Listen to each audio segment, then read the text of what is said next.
Muy buenas tardes a todos. El día de hoy, el Colegio de Ingenieros del Perú, Consejo Departamental Piura, les da la más cordial bienvenida. El día de hoy presentamos la conferencia Diseño y construcción de muros diafragma. Una de las soluciones más empleadas en el mundo para la estabilización de excavaciones son los muros diafragma.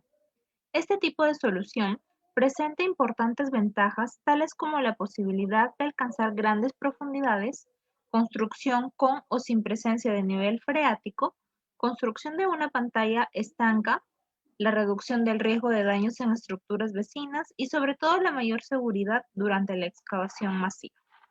El día de hoy nos acompaña como ponente el ingeniero Hugo Egoavil Perea, quien es magíster en geotecnia por CEDEX España. Tiene un posgrado en diseño de muros de retención por la Universidad Politécnica de Madrid e ingeniero por la Universidad Ricardo Palma. Actualmente es gerente de ingeniería y materiales de la empresa Soletanche Bachy, Perú, y es catedrático en las universidades Pontificia Universidad Católica del Perú y Ricardo Palma. Ha estado liderando proyectos de geotecnia, geosintéticos y mejoramiento de suelos desde hace 15 años, publicando artículos y brindando conferencias a nivel nacional e internacional. Ha sido gerente de ingeniería y de investigación de empresas como Freycinet, Tierra Armada, Odebrecht y Macaferri. Es miembro activa de la Asociación Peruana de Ingeniería Geotécnica. Le damos la más cordial bienvenida, ingeniero Hugo, y le doy pase para que inicie la exposición del día de hoy. Adelante. Buenas tardes, muchas gracias por la invitación. En esta oportunidad voy a tocar la técnica de construcción y diseño de muros de muros tipo diafragma, que es una técnica relativamente nueva en nuestro medio.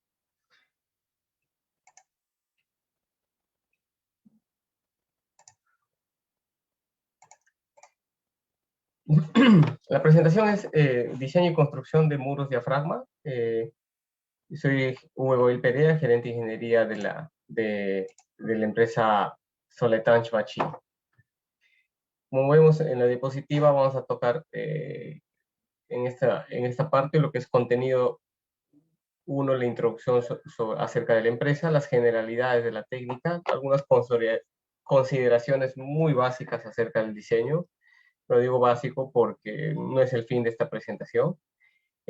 Cómo es el proceso constructivo y algunas obras para que vean en qué tipo de proyectos se puede aplicar esta técnica.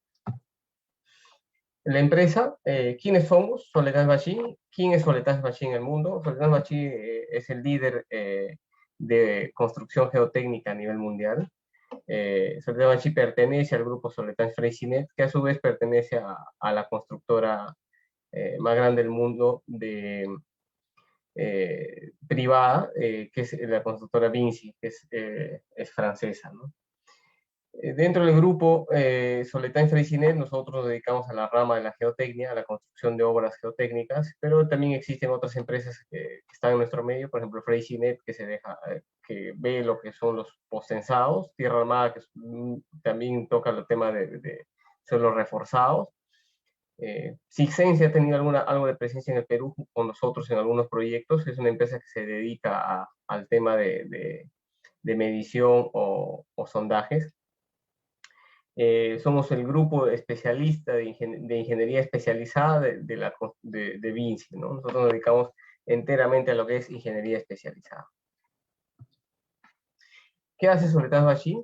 Soletanche Bachy construye lo que son cimentaciones profundas en todos sus tipos, pilotes, que es lo más conocido, estructura de contención, por ejemplo la presentación de hoy día que es de construcción de muros de diafragma, mejoramiento de suelos, que en todas las técnicas que manejamos, compactación dinámica, inclusión rígida, columna de grava, y también una técnica relativamente nueva, se podría decir, en nuestro mercado, pero que ya tiene muchos años en países de la región, que son los microtúneles, ¿no? Eso también creo que se va a dictar una presentación sobre esta técnica específica, ¿no? Algunas generalidades del sistema de muro diafragma. La normativa que regula más que todas las indicaciones constructivas del sistema es la norma europea N1538. Uno de los nombres con lo que se conoce en nuestro medio es muro diafragma, una introducción que Sultán Bachí colocó en el mercado el nombre. A nivel mundial se lo conoce como muro pantalla. Uno busca literatura en Europa y es muro pantalla, ¿no?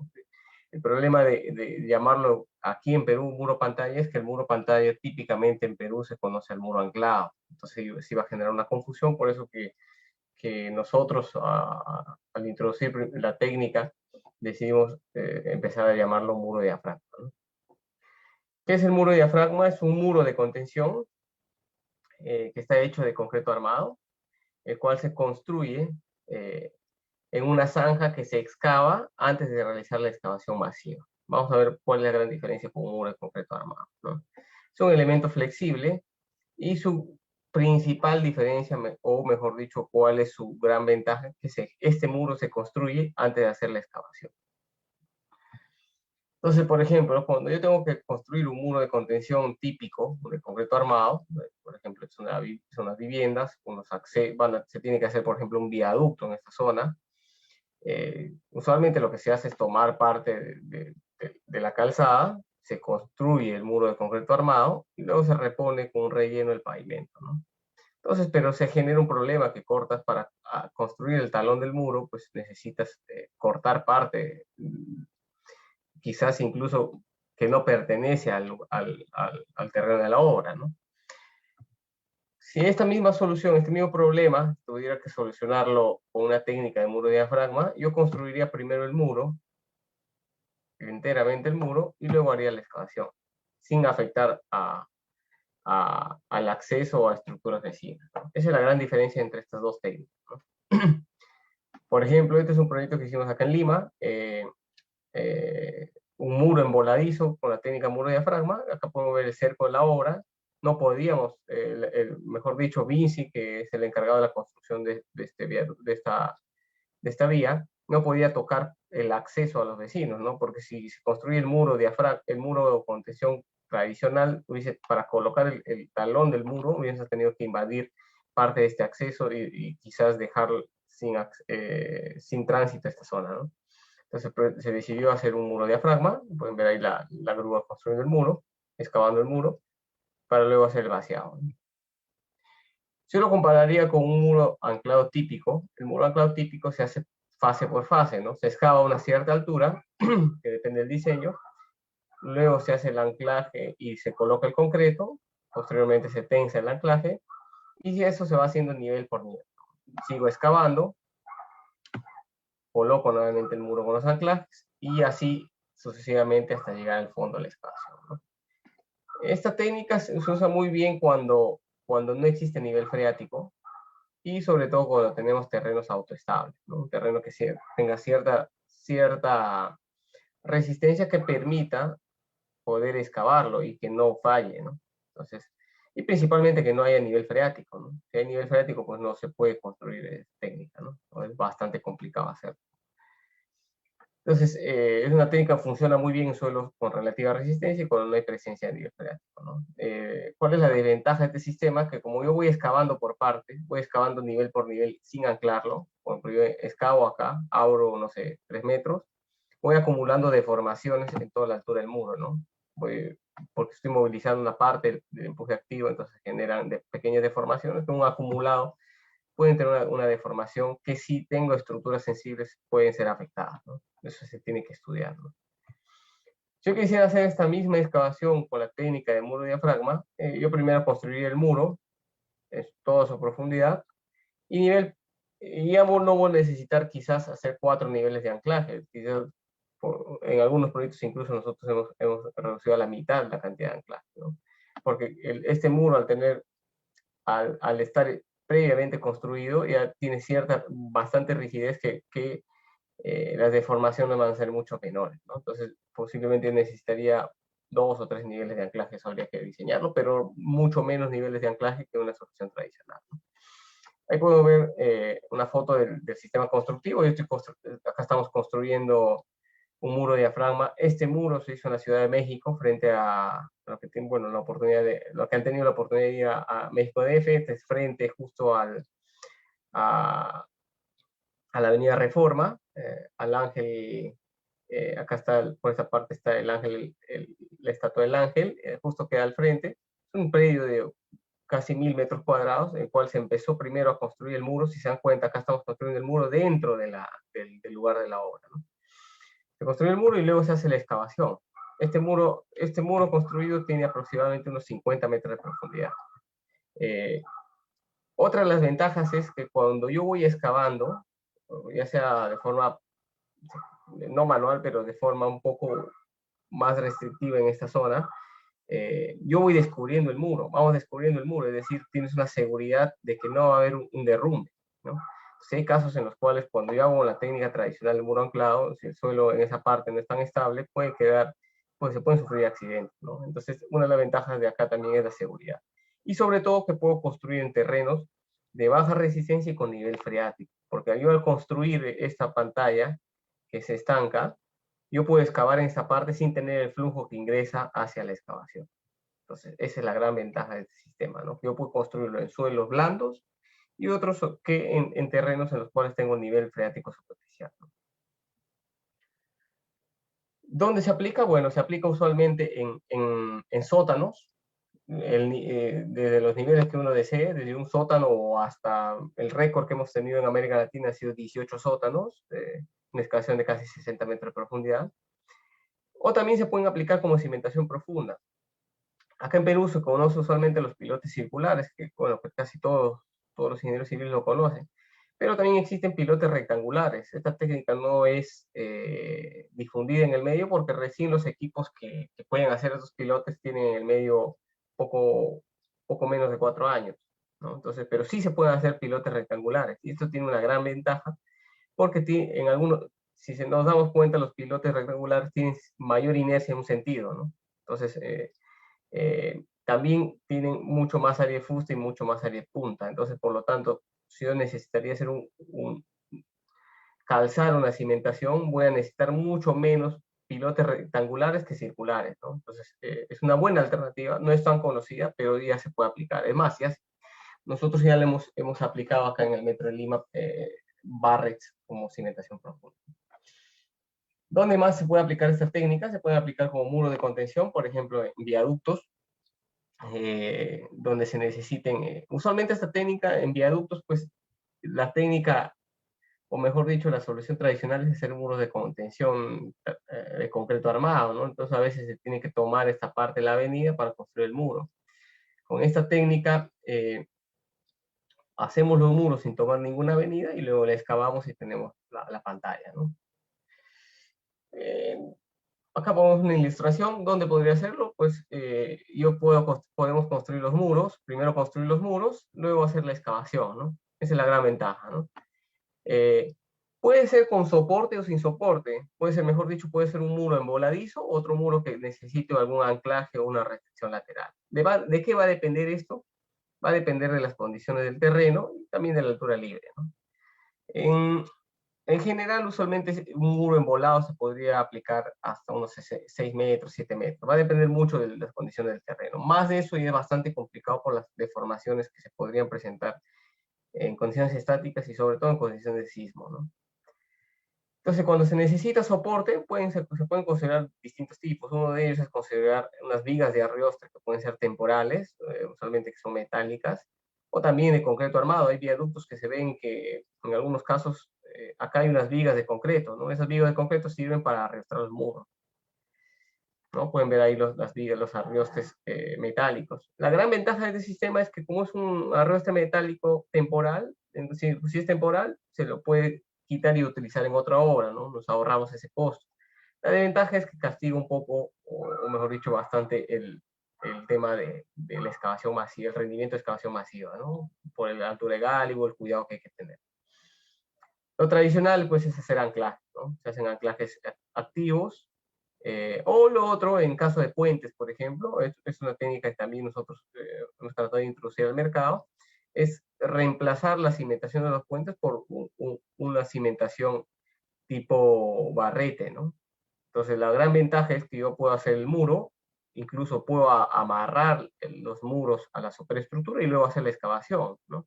Entonces, por ejemplo, en ciudades, yo puedo hacer los muros, la superestructura, y dar el paso a las vías y por debajo ir excavando, eso sin ningún problema, ¿no? Aliviar un poco el tránsito, ¿no? Otra gran ventaja es que es una estructura estanca, que es una pantalla que en sus uniones tiene una junta con water stop que evita el ingreso del agua, ¿no? Entonces no hay problemas con el flujo de agua hacia el interior de la excavación. Otra gran ventaja es que estas estructuras, como están empotradas dentro del terreno, funcionan como pilotes. Acá tienes una resistencia por fuste y una resistencia por punta. Entonces pueden recibir cargas verticales y trabajar como pilotes. Por eso que se pueden colocar acá como estribos de puentes. Funcionan muy bien en caso de sótanos como un muro que transmite la carga de las columnas o de placas hacia la cimentación. También se pueden utilizar, ¿no? Una estructura bastante polifuncional, ¿no? Entonces, cuando yo tengo una carga directamente sobre el muro, esta se funciona por fuste y por punta, ¿no? Entonces, y bueno, también acá hay una parte de fuste que se va a desarrollar, que usualmente no se considera en el diseño por temas de seguridad. Como les comenté, hay los muros que pueden ser en cantilever o en voladizo, sin restricción lateral. Podemos ver ahí los muros, no son tan altos. Trabajan enteramente por empuje pasivo, ¿no? Cuanto más profundo esté, mayor va a ser mi factor de seguridad, ¿no? Y menor deformación. Obviamente tienes un límite porque como estamos en un país sísmico, cuando se diseña por sismo, este muro puede tener una excesiva deformación. Eso hay que analizar. Cuando ya se necesita una restricción lateral, vimos que pueden existir dos tipos principalmente, que pueden ser los anclajes, que es lo típico, o mejor dicho, que se utiliza acá en el medio, los anclajes temporales, un muro diafragma con los anclajes temporales, o también pueden ser con puntales temporales, ¿no? Entonces, si pueden darse cuenta acá, se colocan los puntales, una vez terminado, y se hayan colocado los definitivos, se pueden quitar y usar en otra obra. La gran desventaja es que castigas el rendimiento de la excavación, ¿no? Acá hay otros puntales temporales de otro tipo, ¿no? Unos puntales del muro, en un lado que no se podía usar anclaje, ¿no? Ahí podemos ver una obra en México DF que estamos ejecutando, también con anclajes temporales. Bueno, acá hay una excesiva cantidad de anclajes debido al tipo de suelo que se tiene en esta ciudad, ¿no? ¿Qué diferencia hay entre un muro? Esta es una consulta que a veces nos hacen, ¿no? ¿Cuál es la diferencia entre un muro de diafragma y una pantalla de pilotes, ¿no? La pantalla de pilotes, principalmente hay dos tipos. La pantalla de pilotes secantes y la pantalla de pilotes separados, ¿no? Bueno, la pantalla de pilotes separados, como su nombre lo dice, pues están separados unos de otros, no están pegados, ¿no? Entonces, ¿dónde se coloca una pantalla de pilotes separados? Usualmente donde no hay nivel freático y el terreno es autoestable, ¿no? Entonces, porque si yo separo y luego excavo, el agua puede entrar por la separación. Y si no es estable, puedes tener problemas de derrumbes entre estos dos pilotos. Hay que diseñar muy bien la separación de este tipo de pantalla.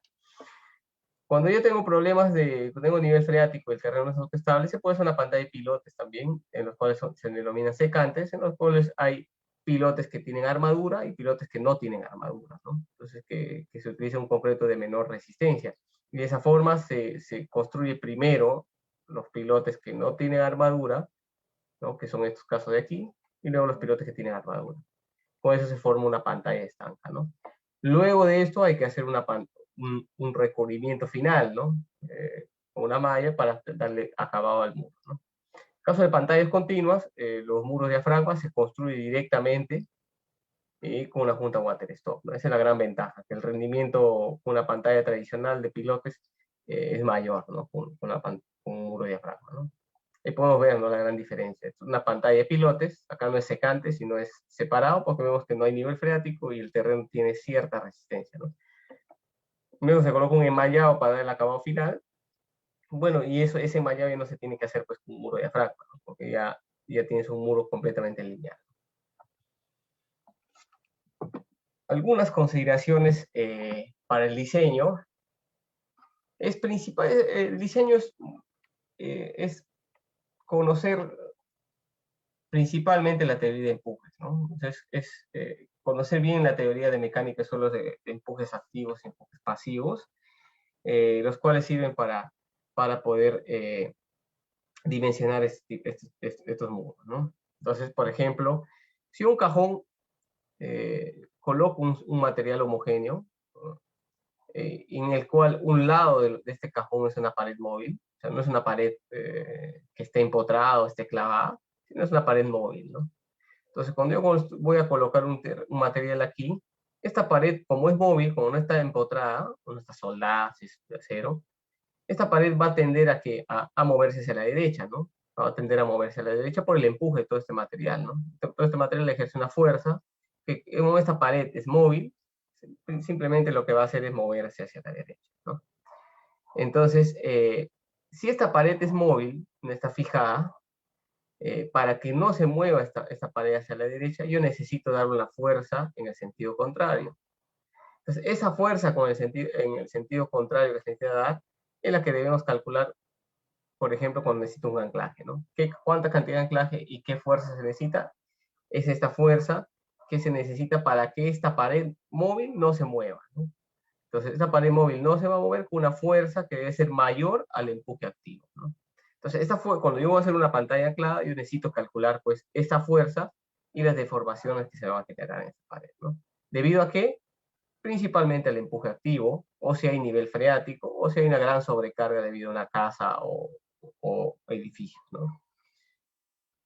Este es el caso, ¿no? Por ejemplo, voy a construir son unos ensayos en el cual se colocan una especie de varillas que simulan un material granular, eh, y se coloca una especie de líneas, unas varillas de distintos colores, como para ver por dónde se va a generar la superficie falla.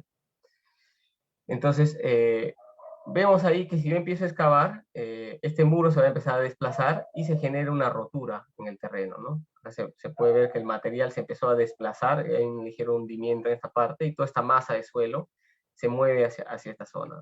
Se aprecia una superficie falla, claramente un suelo granular. Esta superficie falla, pues, es la conocida por la falla de Rankine, que es la de 45 más fibra, ¿no? Es un material granular sin sobrecarga, ¿no? Entonces, ¿qué pasa con el empuje? Esto es empuje activo, ¿no? El empuje activo, ¿por qué se genera el empuje activo? Porque existe se quita confinamiento lateral al terreno y lo que hace este material es desplazarse. Al desplazarse genera el empuje activo, ¿no? Caso contrario, por ejemplo, yo tengo la pantalla y yo le voy a empezar a generar una fuerza en sentido contrario. ¿Qué va a pasar? Yo le voy a generar un empuje pasivo. Si se nos dan cuenta, cuando yo empiezo a empujar esta masa, esta pared, se dan cuenta que acá hay una superficie falla, ¿no? Que se genera. Esta superficie de falla es conocida como el empuje pasivo, ¿no? El empuje pasivo, pues, tiene una superficie, si yo lo considero con la horizontal, de 45 menos y medio, ¿no? Distinto a la de Rankine. Cuando se considera planar, hay otras teorías como la de Capot que consideran no una superficie planar, sino una superficie distinta, ¿no? Entonces, existen distintos tipos de metodologías de cálculo para muros de diafragma. Uno de ellos, mejor dicho, nosotros lo que recomendamos es hacer una combinación de esto, ¿no? Porque muchas veces solo se considera uno de ellos y con eso se pretende diseñar una pantalla, y no es así, ¿no? Nosotros, como Soledad Bachir, utilizamos una combinación de estos tres, ¿no? El primero, que es un método de tensión de formación, que mejor dicho, se utiliza un coeficiente de balasto y existe programas, softwares de cálculo conocidos. Nosotros tenemos uno propio de la empresa, pero existen distintos comerciales, ¿no? El Rido, hay otros nombres de otras empresas que ya tienen programas de cálculo de tensión de formación en base a coeficiente de balasto, ¿no? Otro es el método de equilibrio límite. Yo puedo diseñar acá la pantalla y calcular las deformaciones que va a tener, ¿no? Yo puedo ya conocer, por ejemplo, cuántos anclajes voy a colocar, el empotramiento. Pero luego de eso, una vez que yo determino eso, hay que saber cuánto es el factor de seguridad de toda esta estructura. Los coeficientes de balasto no te da el factor de seguridad. Yo en la estructura que ya hemos predimensionado con este método de coeficiente de balasto, lo que debemos hacer es ingresarlo en equilibrio límite y calcular cuánto es el factor de seguridad de lo que estamos proponiendo que está cumpliendo con deformaciones, ¿no? Si cumple bien los factores de seguridad mínimo, unos 5 usualmente es lo que dice la norma en condiciones estáticas, podría yo considerar simplemente un diseño con estas dos metodologías. Usualmente nosotros, adicional a eso, hacemos una verificación mediante elementos finitos, ¿no? ¿Cuál es la recomendación? Siempre hacer estos dos. Calcular mediante equilibrio límite el factor de seguridad de la pantalla y otros también calcular las deformaciones que se tienen, ¿no? De nada me sirve hacer solamente el cálculo de equilibrio límite si la pantalla va a tener excesivas deformaciones que va a generar problemas a los vecinos, ¿no? Eso hay que tenerlo en cuenta. Por eso siempre lo que se recomienda es hacer un cálculo de equilibrio límite para calcular el factor de seguridad y otro, cualquiera de los dos métodos, para calcular las deformaciones en la pantalla. Otro tema que se recomienda siempre hacer el cálculo es de, usualmente, en lugares donde, mejor dicho, se debe hacer el cálculo en lugares donde hay presencia de nivel freático. Es el cálculo del sifonamiento. Y eso muchas veces no se considera, ¿no? ¿Qué es el sifonamiento? El sifonamiento, se puede decir entre comillas, es como una erosión inversa que se genera a la hora de hacer la excavación debido al gradiente de carga que se genera, el gradiente hidráulico que se genera debido a la excavación, ¿no? Cuando yo voy a excavar, por ejemplo, yo tengo una pantalla, en la cual el nivel freático es superficial, yo voy a hacer una excavación y, por ejemplo, voy a deprimir el nivel freático. Al deprimir este nivel freático va a haber un delta de carga, ¿no? Entonces, este delta de carga, si es muy crítico, puede empezar a generar problemas de erosión en esta zona, ¿no? Vamos a ver hay una metodología de cálculo bastante sencilla que se debe seguir para calcular cuánto es el empotramiento necesario para hacer que esta partícula de agua baje su gradiente, el gradiente hidráulico, ¿no? Entonces, mientras más largo es el recorrido del agua, el gradiente va a ser menor, ¿no? Entonces, por eso hay que calcular principalmente para llegar a un factor de seguridad requerido, justamente es 2, cuánto es el empotramiento mínimo que necesito para cumplir los términos de seguridad con respecto al sifonamiento, ¿no? Entonces, no siempre se hace el empotramiento de la pantalla va a depender de las condiciones geotécnicas, sino también hay que hacer una verificación por temas de sifonamiento, ¿no?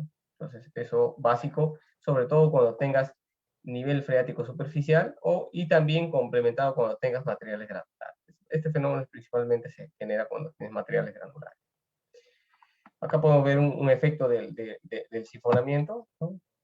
Se genera debido a la gradiente del material, se genera una erosión que lo que hace es dejar prácticamente sin empotramiento al muro y su posterior falla, ¿no?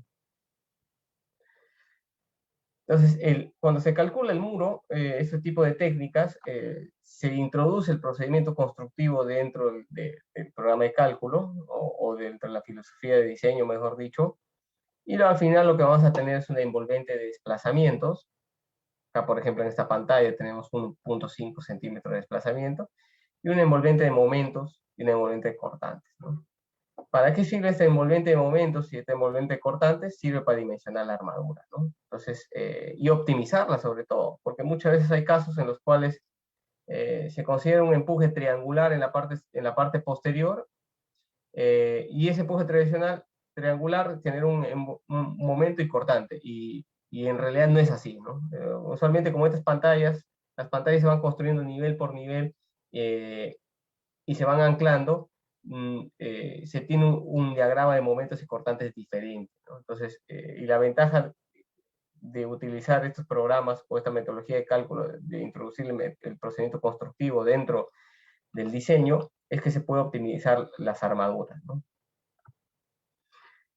Ese es el cálculo de equilibrio límite, por ejemplo. Si lo hacemos, calculamos el factor de seguridad y más o menos la superficie de falla, en la cual, ¿para qué nos sirve esta superficie falla? ¿No? La superficie de falla nos sirve para también determinar cuánto va a ser la longitud libre del anclaje y la longitud de bulbo, ¿no? Para ver dónde vamos a posicionar el bulbo, ¿no? De nada me sirve, pues, colocar un bulbo del anclaje dentro de la superficie de falla, ¿no? Porque no va a trabajar. El bulbo siempre tiene que estar por detrás de la superficie de falla, ¿no? También se puede hacer el cálculo de deformaciones con elementos finitos, se calcula la deformación de la pantalla, ¿no? Esos son ¿para qué servían esos envolventes de momentos y cortantes? Servía para esto, ¿no? Para poder dimensionar las armaduras y ver dónde necesita de repente bastones y no colocar pues la armadura uniforme en toda la altura del muro cuando no lo necesita, ¿no? Y en bien del proyecto pues hay que optimizar también los costos, ¿no? de las armaduras. Entonces, donde se necesite aumentar más por momento, por cortante, se colocan bastones, ¿no? Entonces, pueden ver acá las armaduras de esta pantalla, que se van insertando dentro de la excavación, se dejan pueden ver acá unos rectángulos que son los pases para los anclajes, ¿no?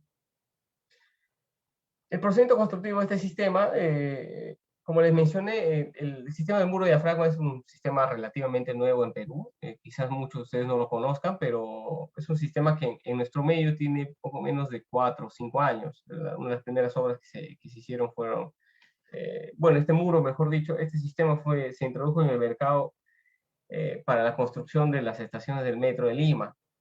Desde ahí nosotros empezamos a utilizarlo en otros proyectos. Hemos tenido la oportunidad de trabajar un proyecto en Chiclayo. También hemos hecho una pantalla impermeable para una presa en Antamina. Hemos hecho otro muro, unos sótanos aquí en Lima, ¿no? Estamos actualmente también en unos proyectos en el sur y en el norte, ¿no? Entonces, esta técnica no es nueva a nivel mundial, ya es una técnica que tiene más de 50 años, o casi 50 años en el mundo, y se utiliza muchísimo para la construcción de sótanos o la construcción de muros de contención, ¿no? Esta técnica principalmente se basa en lo siguiente, ¿no? Primero se hace la excavación de la zanja con una grúa especial, se hace la excavación de la zanja. Durante la excavación de la zanja, para mantener la estabilidad de la misma, se coloca un lodo bentonítico o un fluido de perforación, perdón. Este fluido de perforación puede ser de bentonita o puede ser de polímero, ¿no? Pero este fluido es el que da la estabilidad a la zanja, porque cuando sale la cuchara, esta zanja se puede derrumbar, ¿no?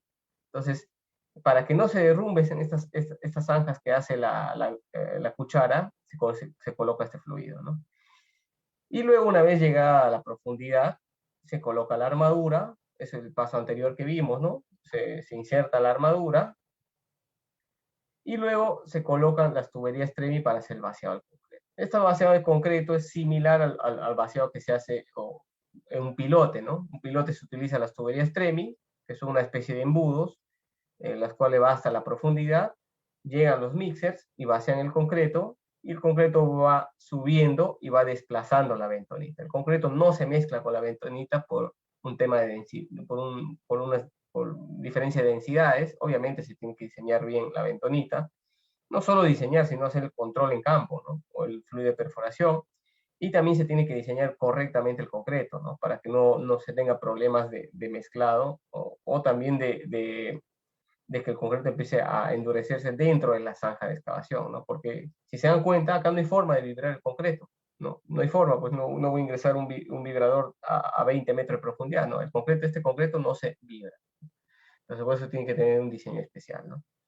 Estos pozos que ven en la parte posterior son los pozos que almacenan el fluido, este fluido que se va colocando dentro de la excavación, se almacenan en esta especie de pozos o silos. En algunos casos se utilizan unos pozos cuando se tiene más área, y cuando se tiene mucha área en la zona se puede utilizar unos silos, ¿no?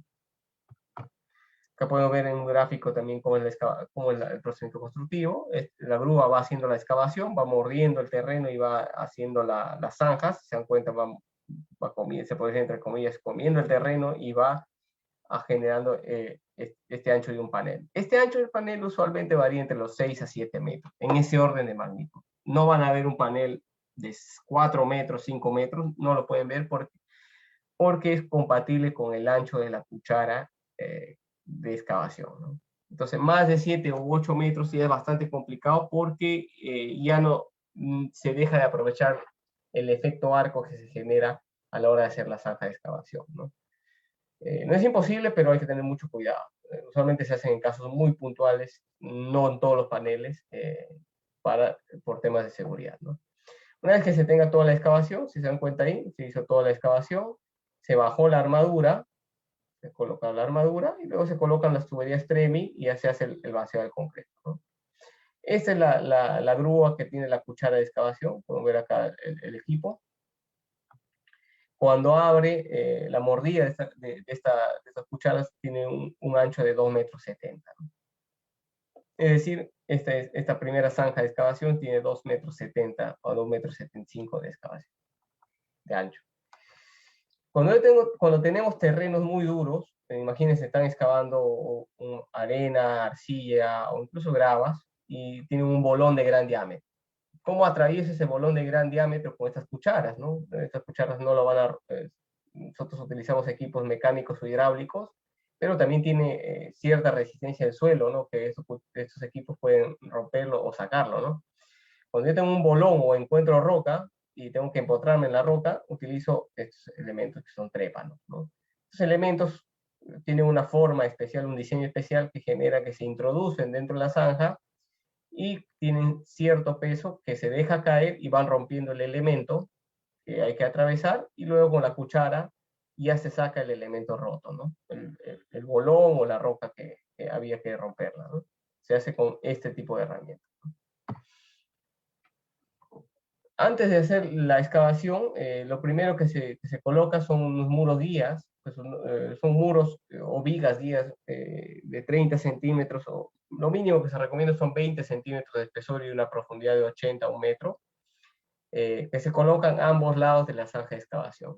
Como su nombre lo dice, sirve para guiar la cuchara, ¿no? Para que no la cuchara siempre esté mordiendo en este alineamiento, ¿no? Y no tenga desfases. También tiene otra función que es permitir colgar las armaduras de esta parte del muro, colocarlo empotrarlos acá para que se pueda colgar, y también colgar las tuberías TREMI, ¿no? Podemos verlo ahí, ¿no? Guía la cuchara de excavación.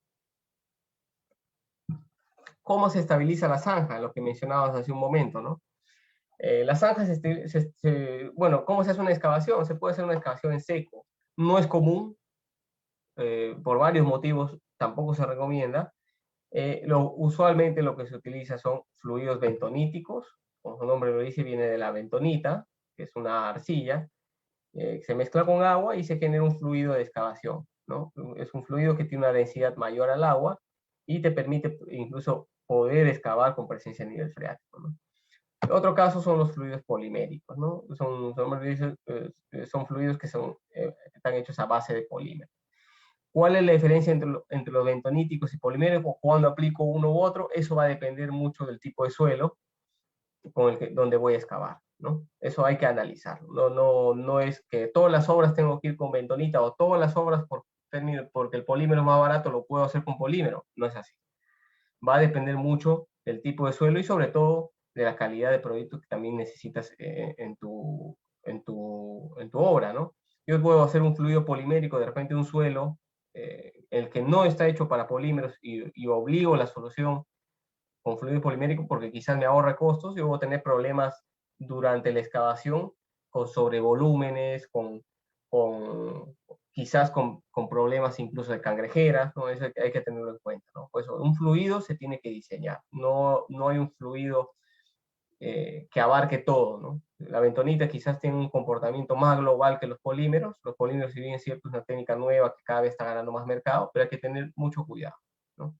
Eso se tiene que diseñar y se tiene que analizar correctamente dónde se puede aplicar.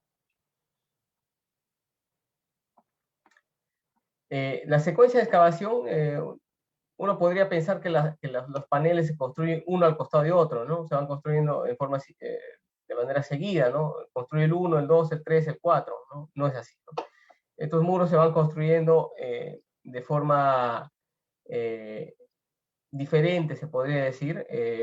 Acá el conductor de obra, mejor dicho, el encargado de la obra, hace una especie de programación, porque no puedo construir una pantalla al costado de otro, porque el concreto tiene que ganar cierta resistencia para poder sacar la junta.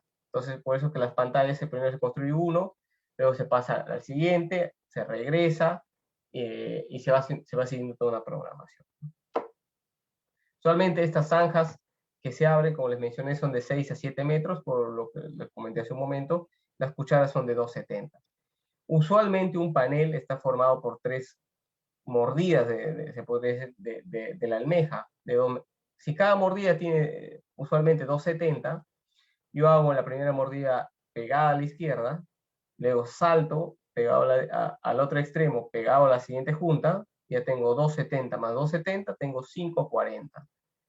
Y al medio, dependiendo del suelo, me va a quedar un material a excavar. Usualmente ese material, dependiendo del suelo, pues lo mínimo que se recomienda sea 60 centímetros, 1,60 m o 2 metros, o 2,50, ¿no? Entonces, en ese orden van a andar. Si tengo 2,70 más 2,70, ahí nomás hay 5,40 más 60, son 6 metros mínimo de panel que yo debo excavar. Lo máximo sería pues 2,70 por 3, que sería lo máximo, pero tampoco es recomendable porque tendría una zanja muy larga y ya no se generaría el efecto arco que te puede mantener estable quizás esta zanja, ¿no? Entonces hay que tener mucho cuidado cuando tengamos paneles de repente de 9 metros. Hay casos que se pueden hacer, pero paneles puntuales hay que tener un buen control de lodo, no se puede dejar abierto el panel muchos días, y si se va a dejar 1 o 2 días hay que estar monitoreándolo, entonces hay que tener mucho cuidado. Esa es la forma de excavar un panel, se excava de forma lineal, ¿no? Se va excavando. El material se puede acumular en un costado para luego ser trasladado a un botadero o directamente sobre los camiones. Se puede excavar y colocar directamente sobre los camiones. Estos muros, entre la construcción de un panel con otro, como ver aquí, acá hay un panel y acá hay otro, bueno, un panel, 2 paneles, 3 paneles, donde hay la unión con los paneles, se coloca una junta. Esta junta metálica es temporal, se podría decir como un encofrado temporal, el cual permite dejar una water stop, ¿no? Esta water stop tiene muchísima importancia cuando hay presencia a nivel freático, ¿no? Entonces, y esta junta es una junta trapezoidal tipo llave de corte, el cual podemos ver aquí, ¿no? Yo hago el vaciado del concreto contra esta junta trapezoidal, en la cual ya embebo una water stop, y luego cuando voy a construir el panel del costado, lo que hago es sacar esta junta, saco esta junta, y me queda la water stop embebida en el concreto, ¿no? Entonces, pueden ver acá una unión del muro diafragma con junta trapezoidal. Acá pueden ver una imagen tomada desde arriba, pueden ver acá la junta metálica, el panel vaciado, y acá ya tiene la water stop, ¿no? Y este es un panel cortado, ¿no? Este tipo de junta trapezoidal con la unión de water stop, Soledad Bachir lo patentó hace bastantes años, ¿no? Entonces, como toda patente, pues ya pasaron ciertos años y ahora, bueno, hay varias empresas que también lo vienen fabricando, ¿no? Pero la idea, el concepto o el invento fue de Soledad Bachir. La armadura, ¿cómo se coloca la armadura? La armadura, pues, se corresponde a un diseño que viene directamente de un envolvente de momentos importantes. Lo que hay que prever en la armadura siempre es el procedimiento constructivo, ¿no? Por eso es que estos tipos de soluciones van de la mano el conocimiento técnico con el conocimiento constructivo, ¿no? No se puede hacer un diseño de armadura sin conocer el procedimiento constructivo, ¿no? ¿Por qué? Porque como esto, por ejemplo, se va a colocar las tuberías TREMI para hacer el vaciado, yo tengo que planificar dónde voy a colocar la tubería TREMI y en base a eso yo distribuir la armadura, ¿no? No puedo pensar colocar la armadura con estribos cada 10 centímetros y luego no hay forma de introducir la tubería TREMI, ¿no? Entonces, por eso es importante que los ingenieros de diseño conozcan los procedimientos constructivos, ¿no? Entonces, acá usualmente la armadura se parte por dónde voy a colocar las tuberías TREMI, y después hago la distribución de la armadura con el ratio que se necesita. Entonces se colocan unos espaciadores que es para el recubrimiento del concreto. Solamente el recubrimiento de este tipo de estructuras según la normativa es 7,5 centímetros. Y luego se hace la introducción de la armadura, ¿no? Esta armadura puede ser, dependiendo de la longitud, colocada en 1 o en 2 tramos, ¿no? Eso va a depender ya mucho del proyecto, ¿no? Y se deja, por ejemplo, ¿cuál es una de las funciones del muro guía que vimos hace un momento? Acá están los muros guías. Es servir como cimentación, se podría decir, a para que dejes colgada la armadura, ¿no? Pueden ver acá hay unas tuberías que se atraviesan y van directamente sobre el muro guía para dejar colgando la armadura. Luego se hace el vaciado del concreto con una tubería TREMI, que es una especie de un embudo. Si podemos ver, esto es un modelamiento que hicimos en nuestra central para ver cómo el concreto va moviéndose, se podría decir, dentro de la zanja de excavación.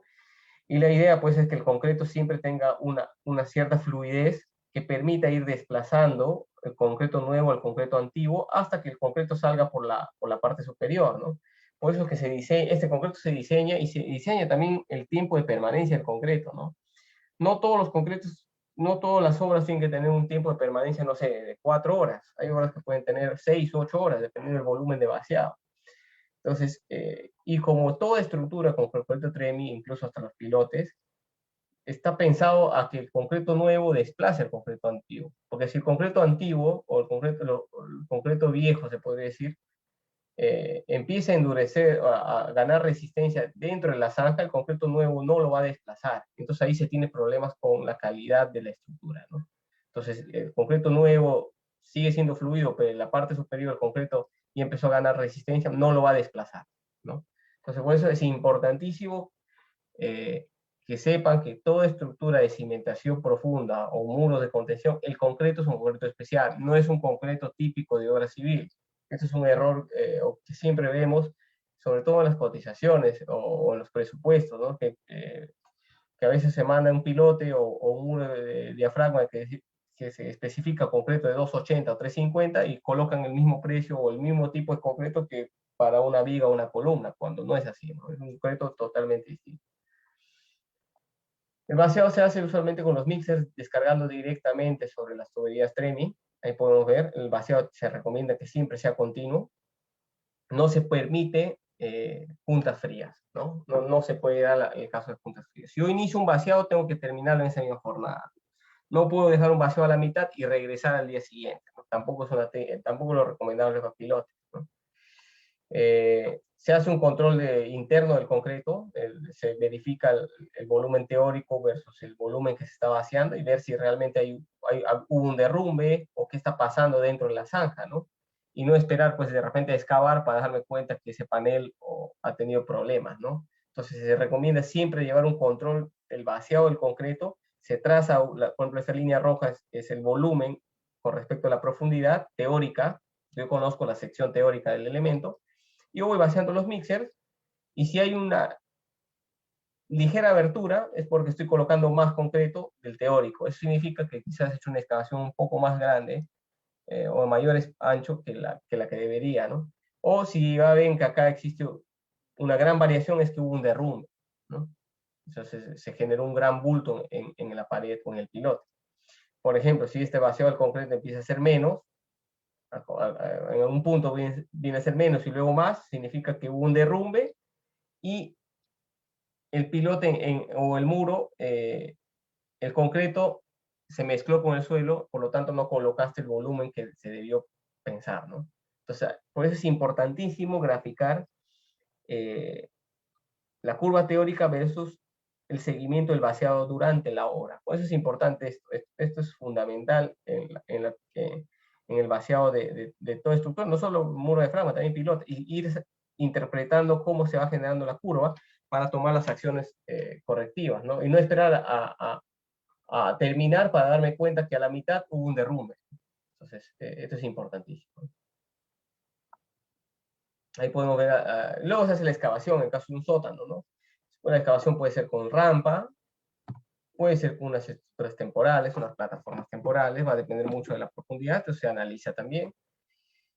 Y también, o puede ser un mixto, ¿no? Con una especie de puente, eso es una excavación en México, por ejemplo, con dos tipos de técnicas, muro anclado y muro diafragma, una excavación con puente y una excavación tradicional con rampa, ¿no?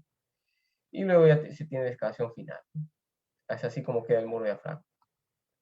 Algunas obras en unos países y unas obras en el Perú. Esto es el Hotel Four Seasons en Baltimore, en Estados Unidos. Pueden ver acá, ¿por qué coloqué esta imagen? Porque para que vean que se aplica con presencia a nivel freático, ¿no? Estás al costado de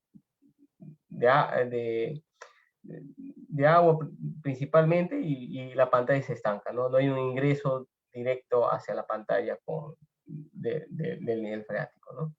Son los viaductos en Colombia, por ejemplo, se hacen bastantes viaductos con esta técnica. Estos son muros prefabricados, por ejemplo, pantallas prefabricadas que se pueden aplicar en el caso de Piura, por ejemplo, porque la técnica se utiliza mucho allá, ¿no? Ahí pueden ver los viaductos. Esta es la forma de construir, por ejemplo, sótanos con prefabricados. Se excava la zanja de forma similar al muro de diafragma, con la misma cuchara, se va excavando, y luego se insertan los paneles, ¿no? Ya no tengo que llevar el mixer a vaciar, a esperar a la concretera, a que de repente haya problemas en el tráfico, que la concretera no ha tenido problemas con el agregado, ¿no? Entonces, tiene una cierta ventaja los paneles prefabricados, ¿no? Me olvido de todos esos problemas que pueden generar el vacío in situ, ¿no? Entonces, voy colocando los prefabricados, ¿no?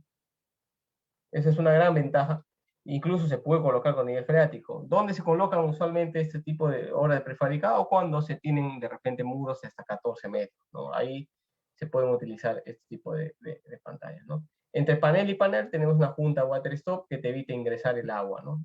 Es un sistema también desarrollado por la empresa, ¿no? Ahí pueden ver, ¿no? Estos son los paneles prefabricados y este es el acabado, ¿no? Del muro diafragma con panel prefabricado, son unos sótanos. Uno pensaría que quizás va a Bogotá y piensa que esto es un muro de concreto armado. Esto no es un muro de concreto armado, no es un muro de concreto armado típico, ¿no? Es un muro diafragma, ¿no? Un muro diafragma, pero prefabricado, ¿no? Construido con esta técnica, ¿no?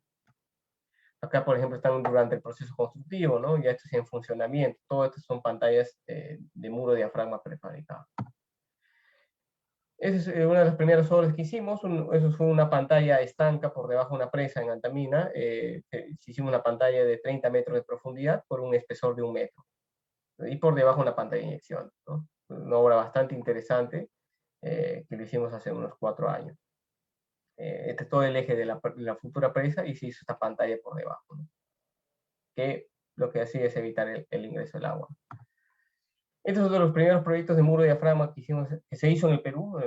Este fue el proyecto Línea Amarilla, casi poco más de medio kilómetro de muro, de una altura libre de 8 metros máxima, un muro envoladizo, ¿no? Se iba a hacer acá, se iba a quitar todo este material para llegar a este nivel y construir una vía en esta zona, ¿no? Toda esta parte necesitaba hacer un muro envoladizo porque había que colocar estructuras de peajes y la misma vía en sí, ¿no? Entonces ahí se puede ver el muro, ¿no? Una cada parte tenía 3, 4 metros de altura libre, hasta en las zonas más críticas de 8 metros. Este es el primer muro con diafragma para sótanos completos hechos en el Perú. Ese fue para la Universidad USIL. Pueden ver ahí los silos. No era una obra que tenía mucho espacio, por eso colocaron silos. Y las dos grúas, ¿no? Una grúa de excavación y otra grúa de colocar la armadura, ¿no? Y acá pueden ver, toda la obra se hace por dentro, ¿no? Si se dan cuenta, estamos construyendo los muros y sin hacer la excavación masiva todavía, ¿no? Luego se hace la excavación masiva ya teniendo el muro hecho, incluso con estructuras bastante importantes cerca, y debido a la rigidez del muro no se tiene mucha excesiva deformación. Obviamente hay que calcularlo, ¿no? Este es otro proyecto interesante. Esto lo hicimos en la ciudad de Chiclayo, unos sótanos para una clínica. En Chiclayo se tenía presencia a nivel freático y suelos blandos en la parte superior, ¿no? Eso y en esta zona, una alternativa muy ingeniosa que se desarrolló fue un muro envoladizo de gran altura sin usar anclaje, ¿no? Perdón, un muro de concreto, un muro de diafragma sin anclajes de gran altura, ¿no? Entonces hicimos unos cálculos especiales en esta zona, ¿no? Fue un muro de diafragma anclado con anclaje temporal y utilizando también en las esquinas una especie de puntales, ¿no?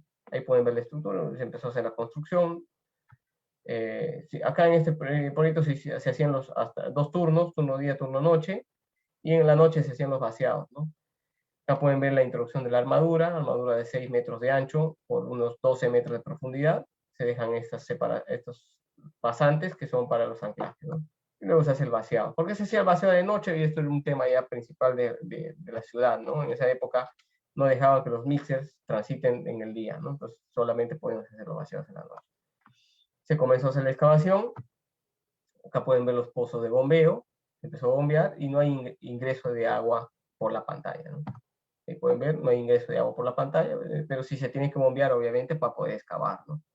Y ahí tiene la estructura final. Actualmente creo que la obra está siendo terminada, pero es uno de los primeros sótanos hechos con esta técnica en Chiclayo, ¿no? Y creo que son pocos las obras con sótanos en Chiclayo por la misma condición del terreno y nivel freático, ¿no? Actualmente estamos en el Metro de Lima, construyendo ya varias estaciones. Estas son algunas fotos de las obras que estamos haciendo en el metro. Hacemos pilotes y muros de diafragma, también a doble turno, ¿no?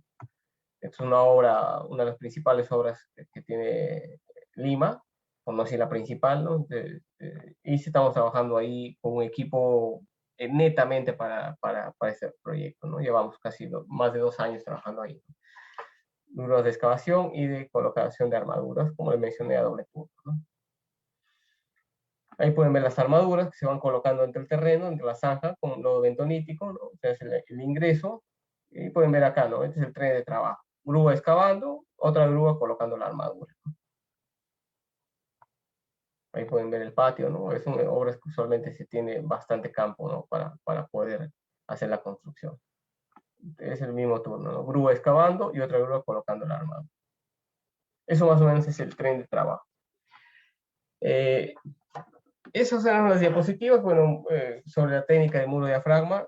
Tenía una hora programada para poder dictar unos conceptos generales y sobre todo para que ustedes puedan conocer la técnica de este sistema, ¿no? Hay conceptos muy puntuales que era el fin de poder decirles o que tengan cuidado para qué sirve este tipo de técnica y lo pueden conocer. Si por A o B tienen un proyecto, saber que esa técnica existe y se podría aplicar, ¿no? Entonces, eh, no sé si tendrán alguna consulta para poder resolverla, o en todo caso, si de repente no existe consulta, si más adelante quisieran contactarme, pues lo pueden hacer a través de la página web de la empresa o a través de mi mail, que es este, ¿no? Bien, ingeniero, hay dos consultas en el portal en Facebook, se las voy a leer ahora. Perfecto. Por parte del señor Álvaro Piedra, nos pregunta, buenas noches, ¿cómo determina el espesor del muro? Ok. El espesor del muro se determina durante el cálculo. Me da un momento, por favor. Okay. Cuando yo hago el cálculo de equilibrio límite, por ejemplo, en equilibrio límite, si honestamente me basara en equilibrio límite, no interesa el espesor del muro. Entonces acá simplemente lo que diseñaría sería, por ejemplo, la fuerza de anclajes y el empotramiento. ¿De qué depende el espesor del muro? Ya de un análisis de formaciones. Si yo cuando voy calculando, por ejemplo, durante mi envolvente final del muro, yo veo que esta deformación es excesiva. Obviamente necesito darle más rigidez al muro. Darle más rigidez necesito, mejor dicho, darle más espesor, ¿no? Entonces, cómo diseño el espesor del muro? Netamente es de un análisis de deformaciones, ¿no? A mayor espesor, obviamente, menor deformación, pero hay que tener cuidado ahí porque también va a ser más caro el muro, ¿no? Entonces, ¿de qué depende el espesor del muro? Depende directamente de las deformaciones que van a ser, que deberían ser admisibles. ¿Cuál sería la deformación admisible en el caso de un proyecto y sobre esa trabajar, ¿no?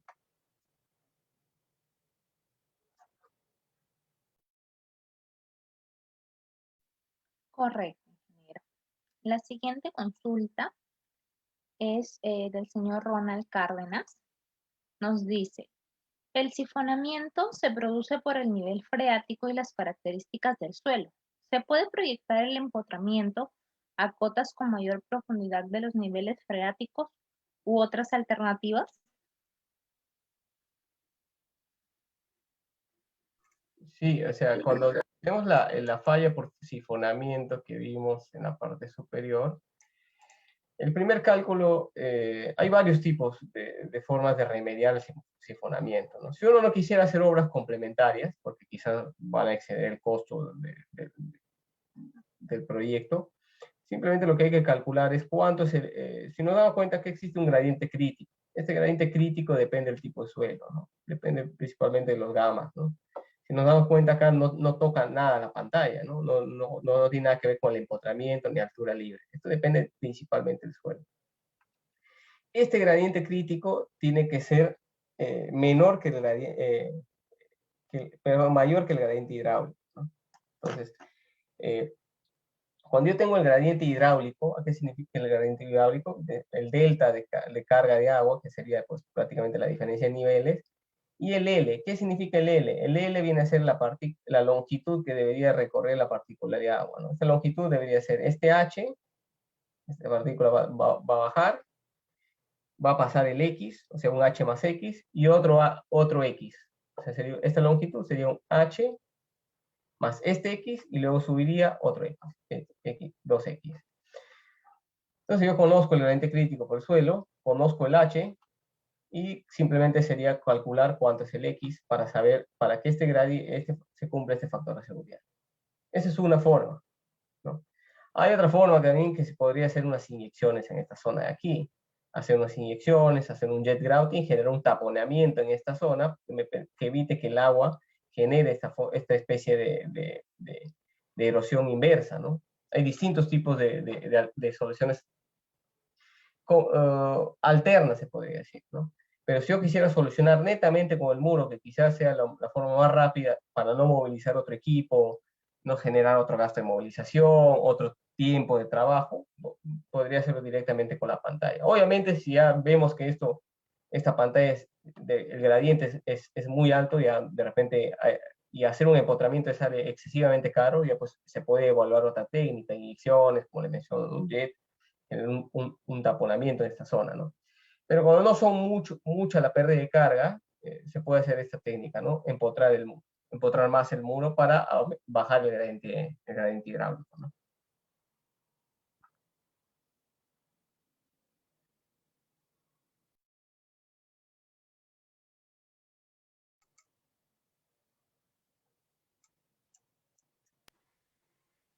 Bien, ingeniero, esa fue la última consulta.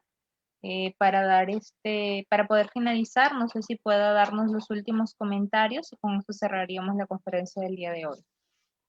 Pues muchas gracias por la invitación, y nosotros como empresa estamos prestos siempre a apoyar estas iniciativas de los colegios de ingenieros, con el fin de poder divulgar las técnicas que se están aplicando actualmente en el mercado nacional, ¿no?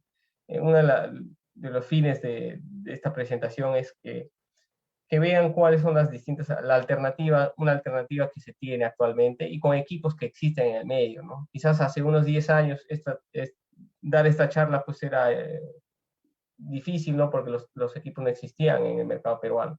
Actualmente esta técnica se puede construir en el Perú, ¿no? Y es una técnica bastante competitiva, y sobre todo que se pueden construir estructuras donde la técnica tradicional no se puede, ¿no? Entonces, nosotros agradecerles por esa oportunidad de poder divulgar el conocimiento y la experiencia que tenemos como Soletanche. Cualquier apoyo que necesiten, información, no duden en contactarnos. Este es mi correo electrónico. Y pues muchas gracias, y espero que no sea la última vez que podamos participar con ustedes. Bien, ingeniero Hugo, agradecerle su participación y asimismo invitarlos el siguiente jueves, 1 de abril. También tendremos la siguiente y última conferencia sobre tecnologías avanzadas para el mejoramiento de suelos, a cargo del ingeniero José Antonio Sousa Flores, también de la empresa Soletanche Bashi. Y nada, invitarlos y agradecerles su participación por seguir capacitándose con nosotros. Muchas Muchas gracias. gracias y que tengan buenas noches.